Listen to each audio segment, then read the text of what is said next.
Okay, so I'm heading out of town soon and going to Brazil and figure, you know what I'm gonna try to do? I'm gonna try to not even plug in my phone or bring in a power adapter there. So I'm just gonna use a power bank. So this one here is 25,000.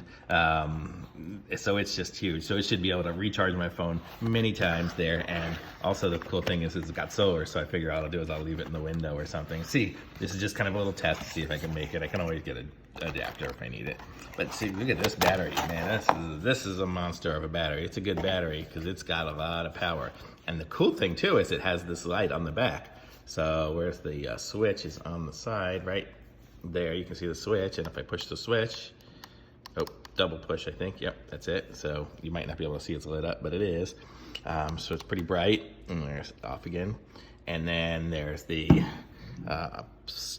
things up here where I can open it up and all the charging stuff, so I can plug in 3 USB things, so I could charge my iPad and phone and kids' phones and whatever else. And it's just a nice, durable looking thing. And then there's the solar panel.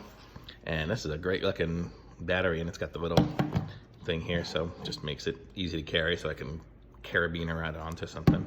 And it's got my little light notification. Pretty much got everything it needs.